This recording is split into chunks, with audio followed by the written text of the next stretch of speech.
Hi everyone, it's Catherine here and I am doing this quick video this evening for you on how to manage the clock change coming up this weekend.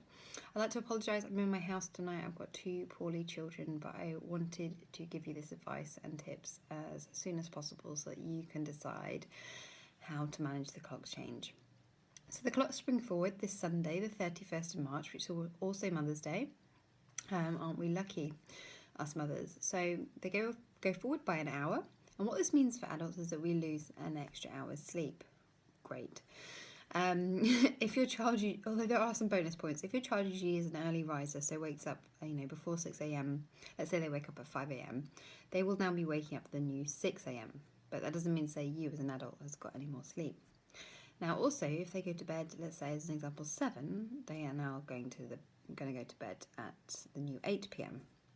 So if you've got a sensitive sleeper or one that's struggling to sleep, this can actually disrupt their sleep, so especially a couple of weeks after the clock change. So I'm going to give you some options and some techniques this evening on how you can start to plan, if you choose to, on how to manage the clock change. So your first option is to do absolutely nothing. So you put your child to bed at the new times. And this has pros and cons. Anyone that works for me knows that I like to look at pros and cons and everything. And that gives you the choice of which is the best one for you and your family.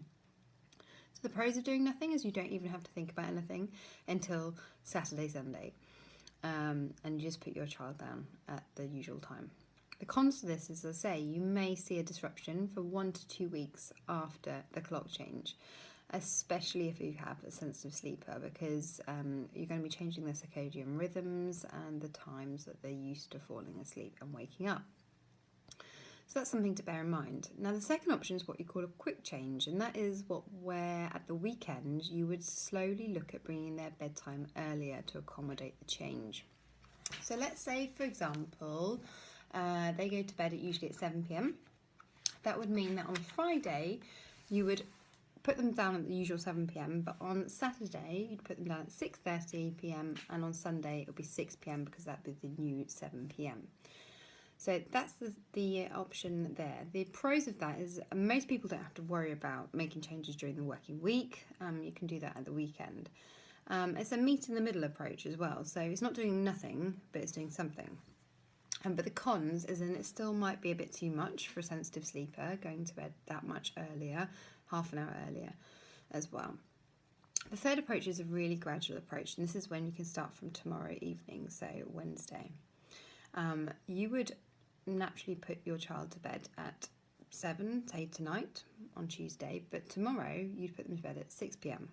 Sorry, 6:45 p.m. So even for a sleep professional, it gets all a bit confusing with these times. So 6:45 on Wednesday, 6:30 on Thursday, 6:15 on Friday, and on Saturday 6 p.m. Now on Sunday the 6 p.m. would be the new 7 p.m. So I hope that makes sense.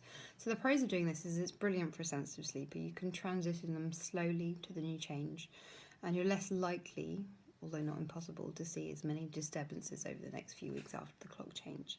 Obviously the cons are that, being a working parent or having children in childcare, these times may not suit you. It might be quite tricky to put these into place. So they're the three options that I would suggest for you and your children and your family this week. My biggest tip is, though, with all of this is to always, if you're going to make changes, to consider making the changes for the nap times or any routines that you might have, including meal times as well, because they will affect your child's sleep times. So I hope that helps. I apologise I'm in my house, and next time you'll see me, I'll be back in my office when both my children are fit and well again. And I look forward to seeing you soon. Take care. Bye.